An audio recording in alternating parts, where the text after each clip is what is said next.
Welcome to the Fresh and Fired Up podcast. I'm your host, Dr. Emily Marshall, here to help you function at your best in health, fitness, and life. Joined by my co-host, the wildly amazing Haley Pindle, and an incredible guest we have for you today. But before we introduce her, we got to say it. Haley, are you going to say it today? Let's get fired up. Oh, come on. Let's get fired up. How'd I do? Yeah, you did. Oh, was that too like meh? It was a little bit like cowgirl, maybe? I don't know. It's always redneck. You know me. Redneck. It's always a redneck. It's my alter ego. And I know. I love it. We are getting fired up about fertility today. I'm pumped for this topic. Are you pumped, Haley? I am so pumped. You know me. We were talking about periods the past 2 weeks. Now we're talking about fertility, and I am just in heaven. I'm glad. I know. You know how much I love babies. I would just have more and more and more. I love babies too. Yeah, we love babies. Okay, so I want to welcome Renata Trebbing. So from what I've heard, you absolutely love food. You love creating the food that is good for you. And it's so helpful for so many people that you coach. I believe you can correct me if I have any details wrong. But I know you're very passionate about nourishing our bodies through amazing and healthy and delicious food. So Renata is a woman's intuitive nutrition and hormone coach, empowering women with their food, menstrual cycles, and fertility. So welcome.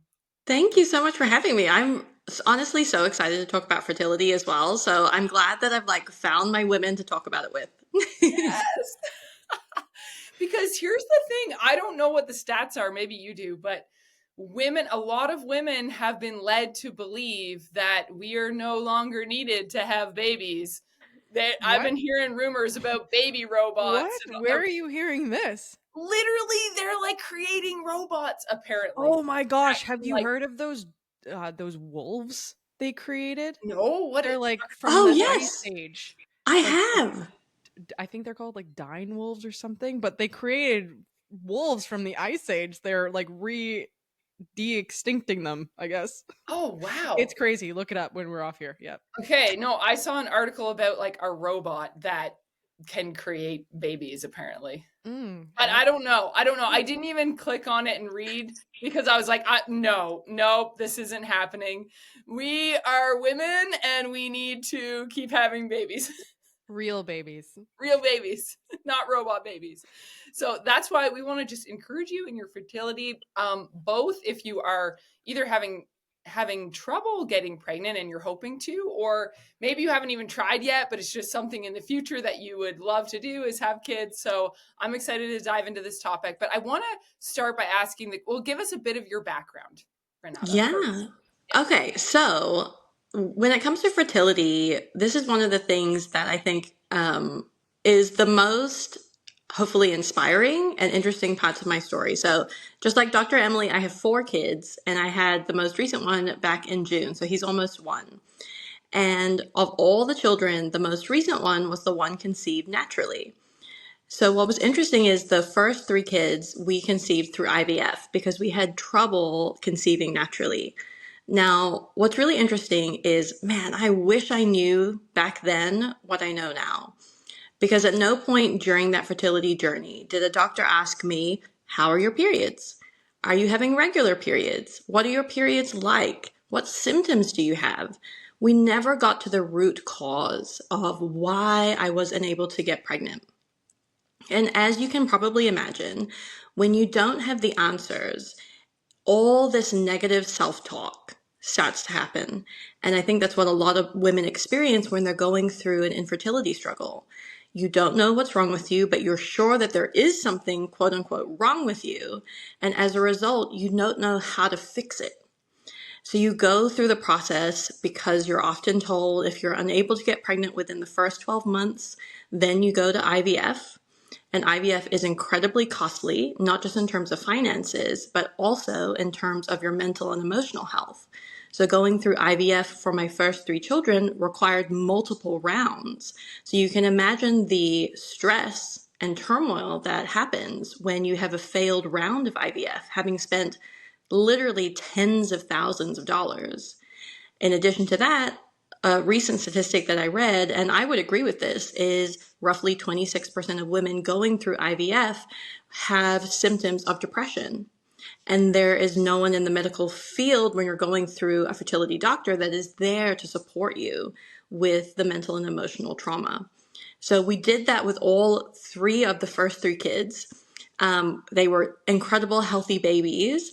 And then that was really when I started to learn about my cycle and learned about hormones and phases, and all these light bulbs started clicking for me.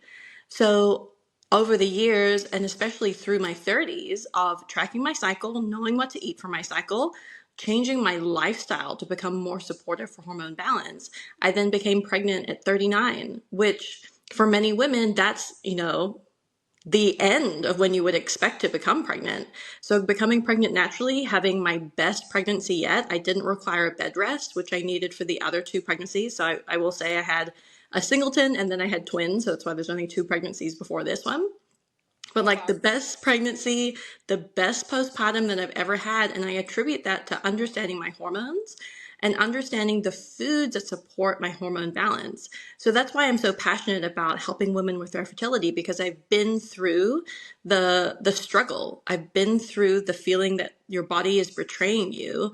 And I've learned so much through my own journey, through my own research, through helping other women with their cycles and fertility, that now, honestly, I feel like we need to shout it from the rooftops so that no other woman has to experience what I went through. Yeah, that's so good. And I've seen some of your media, Renata, where you're talking about, okay, what the IVF industry doesn't want you to know. And hear us out. This is an industry that is making a ton of money and they are marketing it to you.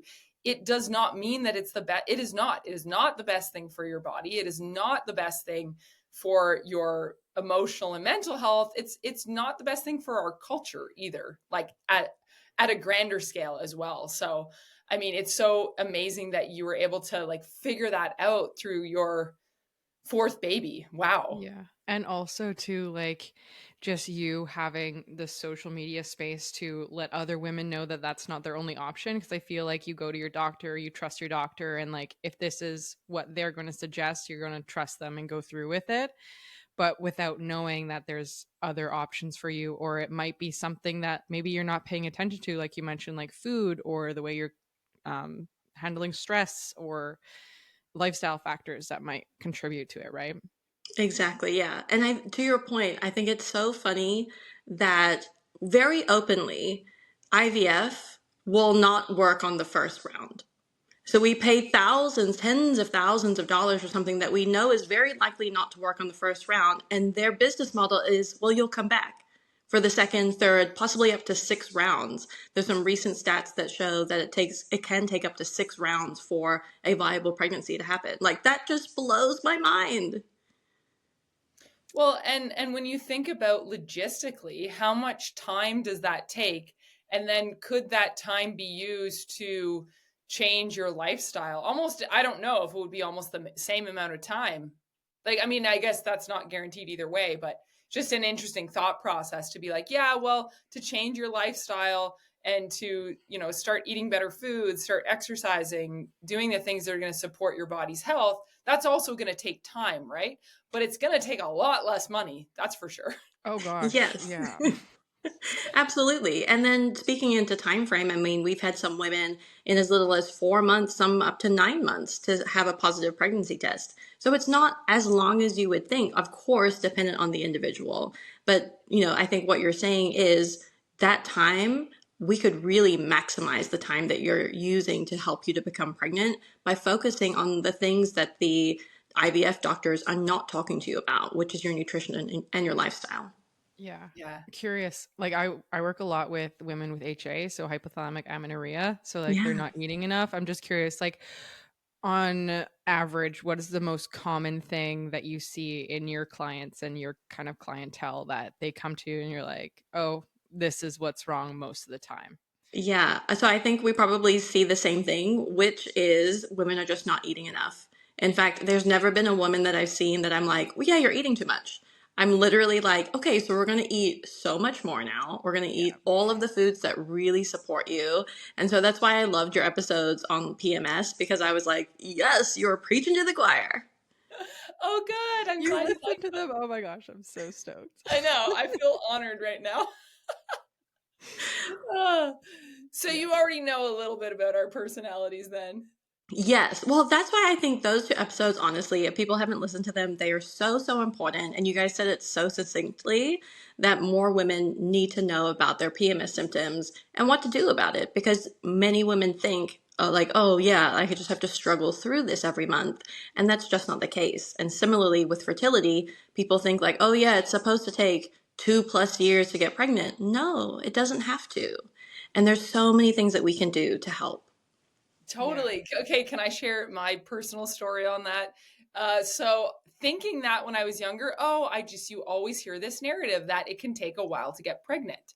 So when my husband and we were inspired to let's try having our first baby when we have a niece who's 10 months older than our oldest daughter, and we went to visit my sister in the hospital, and we're holding this newborn baby, and we're just like, oh my goodness, she's so adorable. We want one. You know what I mean? Yeah. So we were like, we'll just stop. Like, we'll just see what happens. Like, it usually takes a while, right? No, it was like, boom, like the first 2 weeks, right? And we're like, oh, well, that was sooner than we thought. So I hadn't graduated chiropractic college yet. So I was still then like, I had my first baby and still had to finish, I think, like 4 months of school and like finish writing my board and licensing exams. And like, it was a lot. But we were like, oh, it's interesting to look back, because I know for your story, right, there had to be this big shift in your lifestyle. When I look at my own body, I'm like, okay, I think people could learn from this too, where it's like, well, I actually came off of eating lots of proteins, I was eating really well. I was working out the whole time. I was very like active, and I worked a lot on mindset and stuff from an earlier age. And so it's interesting just even to realize that if you're already in that state and space and your body's feeling really healthy, know that you're probably going to get pregnant really quickly. Like, Yeah. I think that's a good thing to realize, because I think Yeah. it's such a strong narrative that at that time for me, I didn't even realize. Yeah. I think it's funny too how we've kind of like been so detached by our actual purpose on earth, and it's to reproduce. Like our bodies want to do it. Like They want to do it. it's here for that purpose. Yeah, if you're supporting it, it happens, and I think we Exactly. talked about it on their other episode. It's not just your womanly body, it's also the health of your man too, right? And I think Yeah. Yeah. matching those up. Now, this is not a men's health podcast, but we do have some men who listen, Yeah. and We we love think you're men. great. We love men. We do. Specifically our own men, let's just clarify. Yes. Love you, hon. I don't even know if my man watches this video. I told him to. Yeah, tell him he has to I listen to did. this I told him fertility to. I'm one. like, you have to watch. And he's like, well, it's a women's like I don't know. I'm listening to all this like other financial stuff, like man Okay, stuff. fine. Well, tell him, we want a review and we want it to be a good one, or else. No. He will. He'll do it. Anyways, clearly we get sidetracked. Back to what we were talking about, which is I just wanted to share this, like, okay, when you're doing things that support the health of your body, it's way easier to get pregnant. And so I want to hear a little bit more, Renata, about some of those shifts and changes in your lifestyle that really made a big difference for you. Yeah, so the biggest one was stress. So Haley hit the nail on the head earlier. Stress, I just don't think that we realize how much stress we're under. And so much so that, I work in health and wellness. My job is a nutrition and hormone coach. And I literally didn't know at one point how much stress I was under until I had the shingles. Like I literally had the shingles from stress. So even as someone that works in this industry every single day, this feeling of slowly but surely adding more and more to your proverbial plate until the point where your body is screaming out that stress is too much. I think that that is a big lesson that more of us need to pay attention to earlier before our bodies do start to fall apart, or we do start to have issues with fertility or with our cycles. So for me, initially when we were trying to conceive the first few times, I was working in a very, very high stress job, like the one that You get calls in the middle of the night and there's millions of dollars on the line and everything can go wrong in a second, like people's lives are in danger, equipment, etc., can fall apart, go wrong, everything. So that was my reality for about 12 years while we were trying to conceive the first three children. So you can imagine the amount of stress my brain, my body, my organs are under. But not only that, I was getting very little sleep. I was also, a breastfeeding mom that was trying to pump while at work. And then, all of the responsibilities when you get home of trying to like make a good dinner and make sure the house is clean, like all of those things really, really add up. And that was a huge shift that I had to make in order to really begin my hormone balancing journey. So I ended up stopping working for that, very fast paced and high stress industry and became a stay at home mom working on my nutrition coaching business and building that up from the ground. But that was honestly the best decision I made because now I can see how much more stress was affecting me when I reflect on this postpartum versus the one when I had my first child. I mean, at 6 weeks, she was going into daycare and I was doing at least a 40-minute drive to work, just to get there to work a 12-hour day, then to drive back, pick her up from daycare, try to get home. And like we talked about, I'd been pumping all day, had to do something with the milk, had to clean it up, all those things. Imagine the amount of stress I was under versus now when I can be at home and I have the amazing luxury of being home with my newest kiddo and being able to live in a state that is so much more conducive to my hormone balance. Yeah.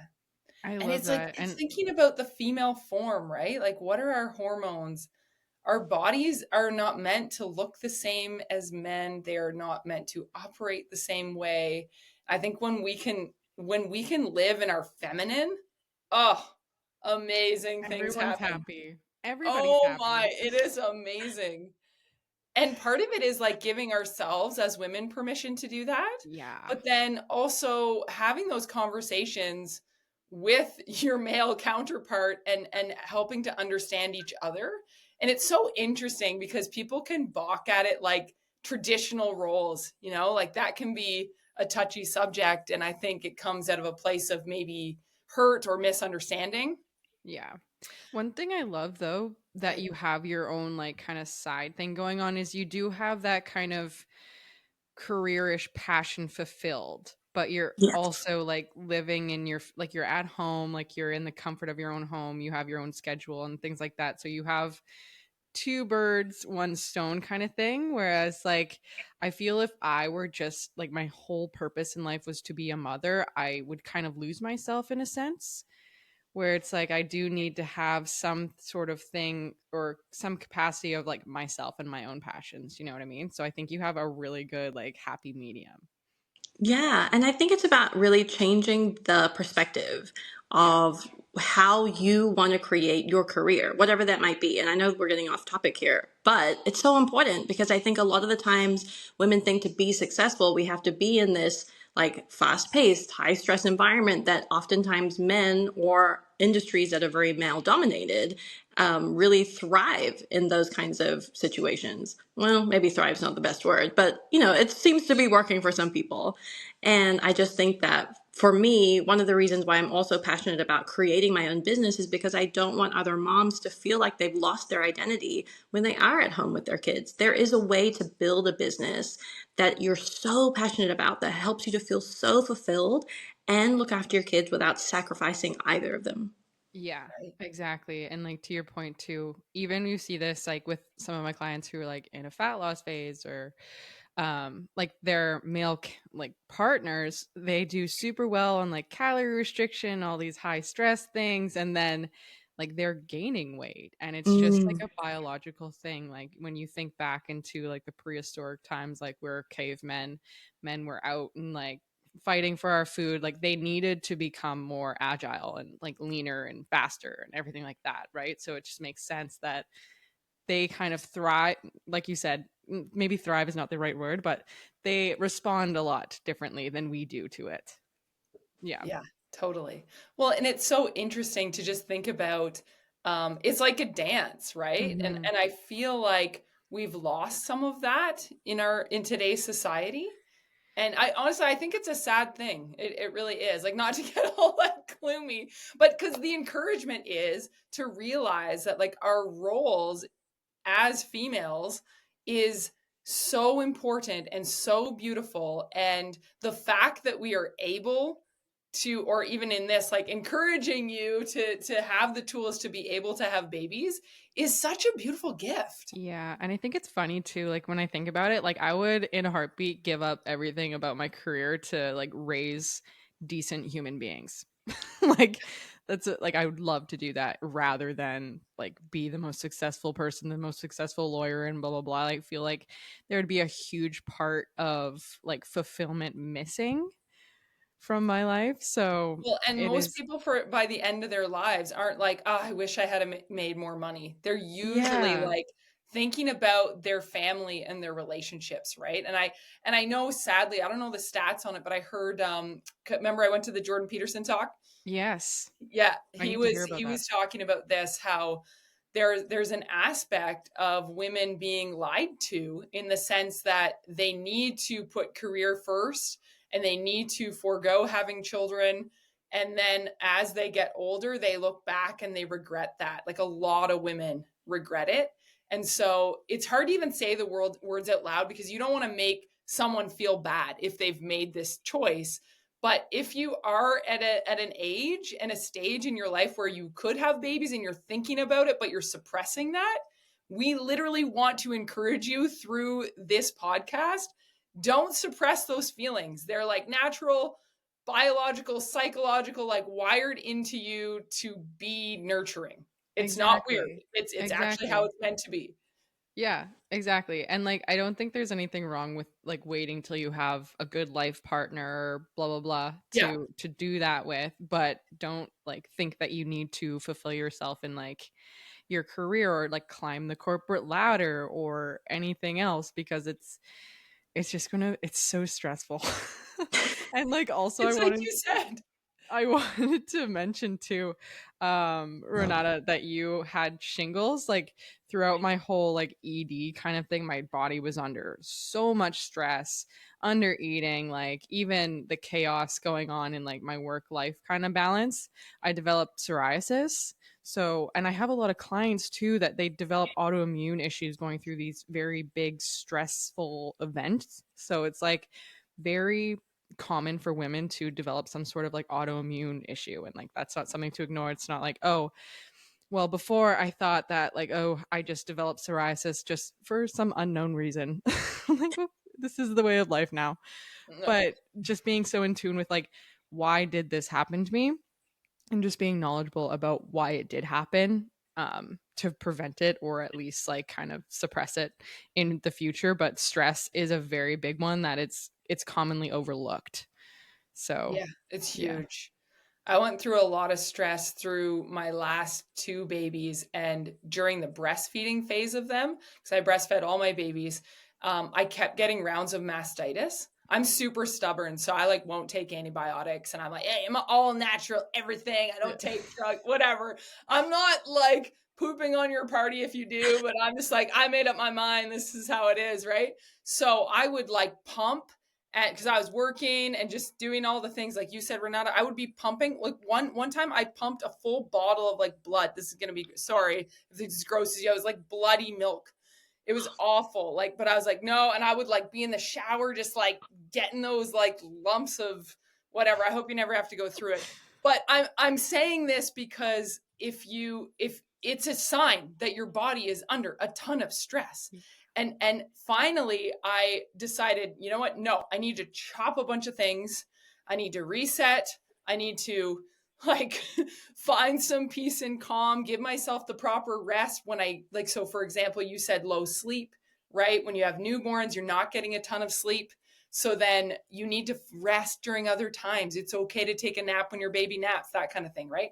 So I think both leading up to getting your body in a place where you can be fertile, but then if you are able to start having babies once you have them and you're into that breastfeeding phase, it's the same thing. You got to be supporting your body with even more food and water, right? Because your baby is growing and you're feeding them, and that's going to help to lower those stress levels and actually function in a way that is healthy for both you and your baby, right? Yes, exactly. And I think the other piece of this that is absolutely not spoken about enough is regulating your nervous system.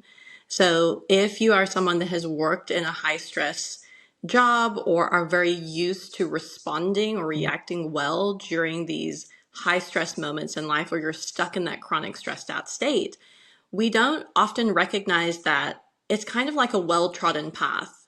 So we've walked that pathway of high stress so much, it's easier for our nervous system to get back to that. So whether it is, from your job or during pregnancy or in postpartum, you're much more sensitive to hopping immediately back into that fight or flight mode.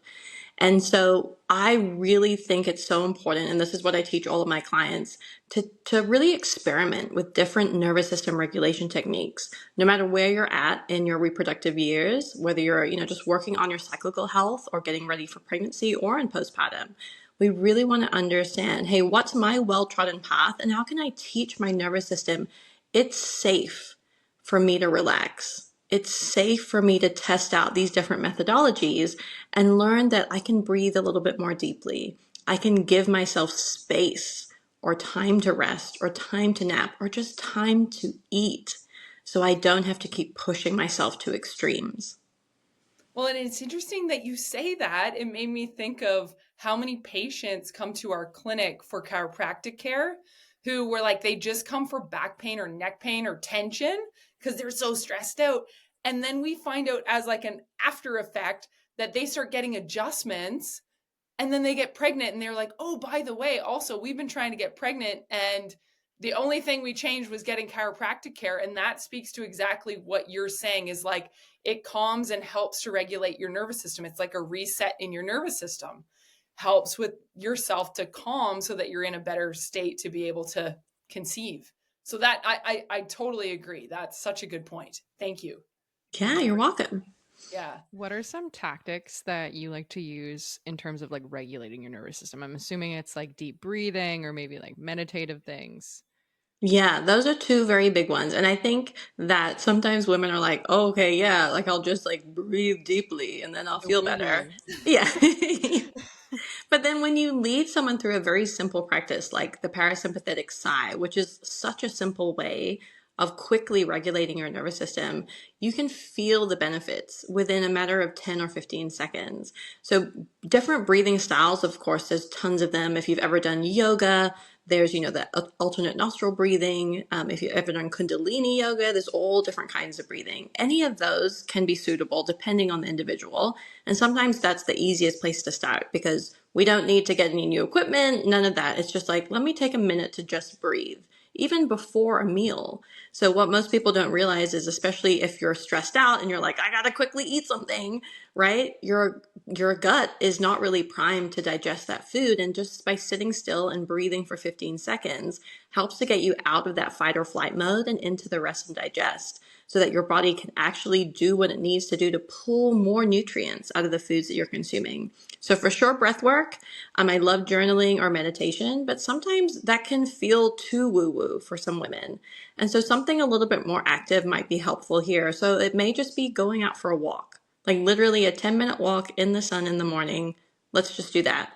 Or it can be as simple as just like going outside and looking at the sunrise. Like people don't understand how soothing that is. Like to just give yourself a little bit of peace and quiet away from your phone or from social media or from whatever might be going on. Just go outside, listen to the birds, watch the sun come up, feel the breeze. Reconnecting with nature, also known as grounding, is so powerful for regulating your nervous system too. And that can be totally free. It's just stepping outside.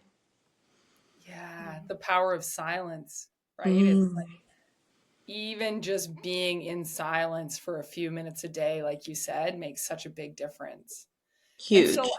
would you also say that some of these techniques were helpful for you in staying positive during the journey? Because I know, it's easy to get deflated. And I mean, we're working on our hormones. And if our hormones are already not in a good space, it can just affect our headspace so much, right? So, what are some tips on staying positive during this fertility journey? Yes. So I love that you brought this up because like you mentioned, it's so easy to get stuck in that negative spiral when your end goal is to get pregnant and then your period comes month after month and you're like, well, that didn't work. So what do I do next? Mhm. Honestly, one of the things that I really encourage all of my clients to do is to celebrate the small wins.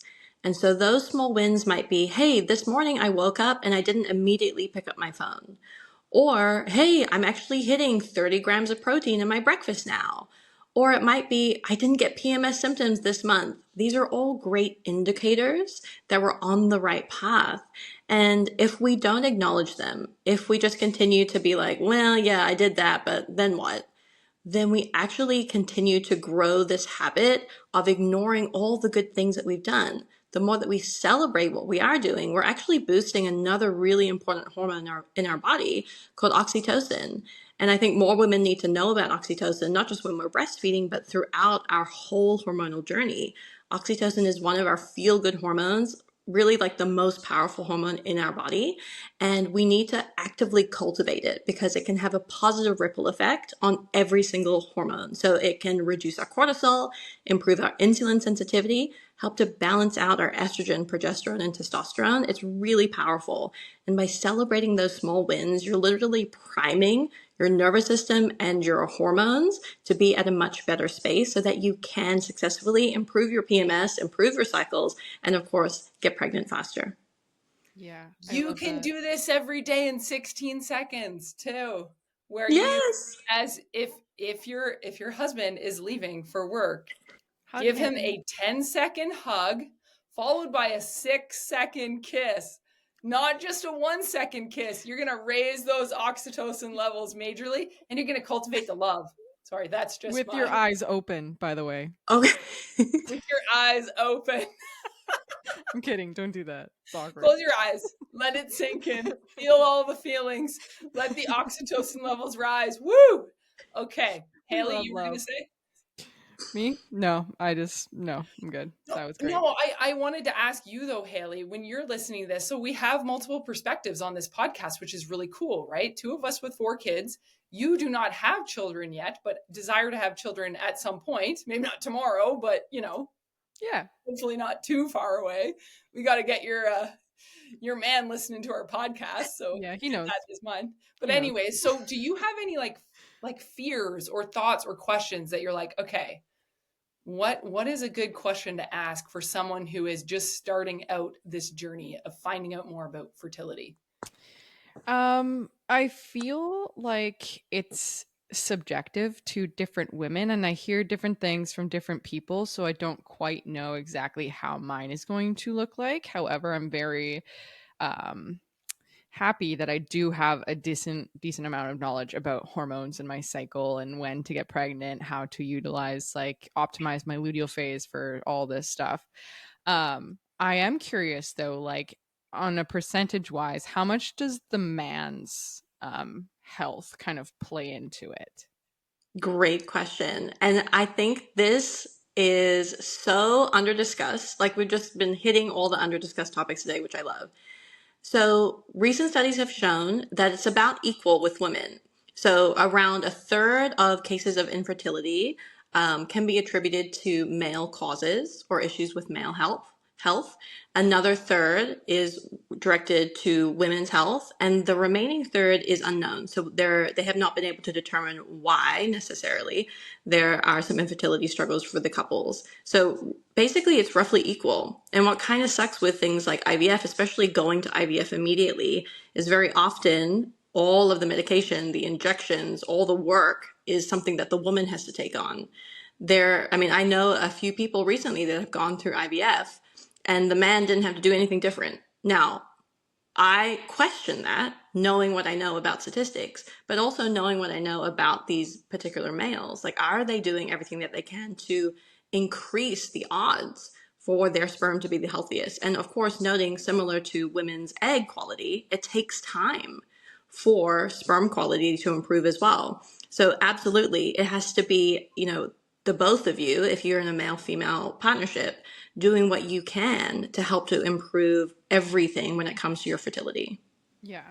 Another question that pops up as you were speaking is like, I know this is also kind of a nuance where no one talks about it a lot, but I hear a lot of women having miscarriages. Like, is there something that you would suggest that either women are doing wrong that can prevent that from happening? So this is a great question. And just like you said, it's so individualized. So I'll speak in generalities here. And of course, noting that anyone can reach out if they're listening and they have questions. So I had a really dear friend of mine who was going through IVF. It was her second round. This was literally the last round that they could afford to do. And she conceived. She actually conceived twins. So we were so excited and we were celebrating. And unfortunately, a few weeks later, she miscarried. So you can imagine that all these thoughts go through your mind. What did I do wrong? What should I have done? What can I do better? There's a lot of self blame. And sometimes we don't exactly know why miscarriages occur. The only thing that I'll say in those cases is that, all things being equal, even if you had gotten pregnant naturally, miscarriages can occur too, right? So all we want to do is continue to be as nourishing to our bodies as possible. Can we continue to, for instance, if you're in the early stages of pregnancy, continue to have foods that help to boost your progesterone levels, which will help you to hold on to the pregnancy? This is really something that I think we often forget about, especially because in those early weeks, you might be suffering with nausea and then you don't really want to eat anything because you're so like on the verge of vomiting all the time. But anytime that you can incorporate those progesterone boosting foods, that can be really helpful. In addition, we want to minimize your stress as much as possible because as we all know, increased stress is going to decrease your progesterone too. So those can be really helpful to especially if you have issues with miscarriages, to help with maintaining the pregnancy. But also remembering that blood flow is really important. So we want to be thinking about things like beets or things that help to improve circulation to ensure that implantation is successful. And then lastly, I will say is maintain your blood sugar balance. Because if you're not having good blood sugar balance, it can be affecting things like your blood circulation, obviously your hormone balance, your sleeplessness, your stress management, etc. So blood sugar balance is another one that I think all women need to know more about so that whether or not you're pregnant, whether or not you have issues with miscarriages, it's going to absolutely help with your hormone balance. I've Love that. heard something as simple as once you've had a meal and you've had enough time, giving yourself a bit of time to digest, but then even just going for a walk after, that's a simple thing that can help with your blood sugar balance. Yeah, or even Yeah, doing like super. 10 body weight squats, like just something to kind of get your body moving, even if like you don't have time to do a full like 10-minute walk outside, just like do some body weight movements. It can help a lot. Squat while you load your dishwasher, because here's the thing, too many people bend forward and they put their back out. We're like going to That's a combine this. great tip. I love that you have a dishwasher. That's a Cairo tip. Okay, well, if you don't have a dishwasher, squat in between your hand wash dishes. Yeah, that's a good one. I didn't have a dishwasher for like 12 years, okay? Yeah. So just saying. I miss my dishwasher. Oh, well, Anyways, it'll I come. digress. I digress. So what are some of the foods that help support higher levels of progesterone? Yeah, so this is one that can be applied to you whether you're in your luteal phase or if you're in the early stages of pregnancy, of course, or you're wanting to improve your pregnancy chances. So progesterone boosting foods, there's a few that I love. So complex carbs. So these are the carbs that have a slower release of energy into the bloodstream. So one of my faves is sweet potatoes, brown rice, oats, quinoa. We love those. In addition, we want to think about those magnesium rich foods. So dark leafy greens, nuts and seeds. If you're seed cycling, this will already be in the seeds that you are using. So love a good seed cycle. Seed cycling is actually fantastic if you're going through postpartum as well. Just a little tip there that will help to regulate your cycles. So in addition, honestly, my favorite one is chocolate. So chocolate, because of its magnesium content, so helpful for boosting your progesterone, but also really nuts as well. So nuts and seeds, whether they be in seed cycling or not, and chocolate, put together a little trail mix of those to have during your luteal phase. Have that on hand. Then when you have a little sweet tooth during your luteal phase or you want to boost your progesterone, that's such an easy and delicious snack. Yeah, I love that. And remind me again, seed cycling follicular is pumpkin, flax, luteal is sesame, And sunflower? sunflower. Okay, Yep. Yep, you got it. sweet. My Yeah. And brain is the working. last yeah. I was Yeah. going to say, do you have any alternative recommendations for those who have like nut or seed allergies? Because I know even like for myself, I had to cut oats because I was having allergic reactions. I had to cut nuts and seed. Like I had to cut a lot of the things that you said. Sweet potato, no, it was fine, but um, sweet potato and meats. But I'm like, I think because there's the distinction between is this so for you elevating your progesterone levels, these foods are good for, but then just be aware that if you are having any like allergic type symptoms, which would be more like your skin feels itchy or you're breaking out into hives or things like that, you then need to ask yourself, okay, there can be high allergens in some of those foods as well. So what would you recommend for that? Yeah, so this is when I would turn more to your whole foods. And these are things that I know you guys have discussed before. So, for instance, in your menstruation and follicular phases, you might look at, depending, of course, on what your hormone tendency is, making sure you're getting sufficient fiber to help with eliminating excess estrogen. So, that's also really important. And then focusing on the whole foods that we talked about for progesterone boosting, especially if you also experience some mood or anxiety related issues in your luteal phase. So we've talked about many of them already. And one that I also wanted to throw in that most people are okay with eating are citrus foods or foods high in vitamin C. So there's been some really great studies that have shown a dramatic increase in vitamin C can help to boost your progesterone significantly. And so it's not just, citrus foods, like I mentioned, like, mandarins, oranges, lemons, limes. Also think about things like mangoes or kiwi fruit are actually a really high source of vitamin C. We love those. So thinking about those fruits, especially in that luteal phase or when you want to boost progesterone, really, really fantastic for helping you with your hormones, especially if you're unable to have the seeds for seed cycling. Yeah, okay, that's good. And I believe apples and carrots are both really good options as well. So no, Definitely. thank you for that. That's helpful. So I think it's one of those things too when you have someone to walk you through this process, like yourself, Renata, and Haley, you help women with this as well. So we hope that we're giving you this general information. You can do as much as you can with it, but then if you're still struggling, because sometimes we need that accountability or we need more specific direction because maybe you're like the example I just gave with myself, maybe your individual body is reacting a little bit differently, then you have someone to walk you through this process. You can reach out to either Haley or Renata. That's my Yeah. pitch for you guys. Aw, If you thanks. reach out to me, Thank you. I'm just going to tell you to do squats while you load your dishwasher and get an adjustment, right, Haley? Yes. Yes.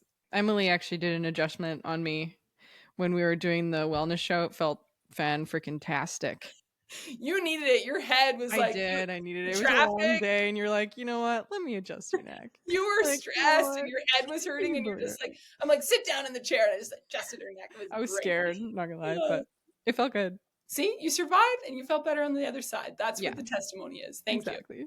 So, Renata, I know we're about to wrap up here, but is there anything that we haven't asked you or any encouragement that you'd like to touch on that we haven't talked about yet as we close? Yes, so I wanted to cover the stigma associated with getting help for fertility. So I think this is something that we as women are often made to feel less womanly if we have not been able to get pregnant in like the year or the 2 years, let's say, that you might have been trying. And for me, especially when we were going through IVF, 12 plus years ago, it was not the space that the world is at now, where people very much more openly speak about IVF or their fertility struggles. So I really want to say for a woman who might be feeling like I've been trying this whole getting pregnant thing and it's not working and I don't know who to speak to and I don't know what to do and I feel less than a woman because I can't get pregnant, you are so not alone. I know what it's like to go through IVF and literally to feel like I cannot talk about it with anybody else. I don't know anyone that would feel the way that I'm feeling, and to not be getting support, honestly, for the emotional and mental side from my doctors and nurses. So we have to remove the stigma from seeking help around fertility. And we start by having these conversations. That's why these conversations are so important, so that other women can feel like there's someone that has been through this journey, that knows exactly what I'm going through, that understands the frustration and the feelings of betrayal and the depression that can occur when this journey can be so long and so harsh. So we need to talk about it. And specifically, we need to talk about it in communities where we often do not. And what I mean by that is women of color. So what we found is that Black women, Latina women, Asian women do tend to have higher incidences of infertility, and they're also less likely to reach out for help. And we have to share these conversations. We have to be open and understanding and create safe spaces to speak about it. Because what we found is for women of color, if they don't reach out and then they do have issues getting pregnant, or they get pregnant, there's actually more chance of the baby and the mother dying during childbirth. So that tells me we have issues with healthcare. We have issues with underlying causes. And we want to get to the root of those as quickly as possible so that we can improve the chances of both the mother and the baby surviving. So infertility, especially in communities of colored women, we need to speak about it more, and we need to help everyone feel welcome to join in the conversation. Oh, I love that. That gave me like chills in the sense of how much it can help when we open the door, right? When we open up these conversations, and we really encourage you, please share this show. And this is not even, it's hard to even say that when I'm the host of the podcast, like it's like a selfish gain, like we want to be more popular, but no, we really, really just want to get the message out to help women with their health, help them with their fertility and feel supported. So thankful that you brought that up and that you were willing to be on the show today. And yeah, you're amazing. Keep doing what you're doing. Oh, thank you so much for having me. This is such a great conversation. And please keep doing what you're doing, because more women need to understand that operating at their best doesn't have to be filled with sacrifice, doesn't have to be something you have to force yourself to do. There's so many ways to feel your best and have your best life. So share this episode with a friend. Make sure you rate it, review it, please. Click the subscribe button. And in the meantime, be free, feel fresh, and live on fire. Right. That was so good.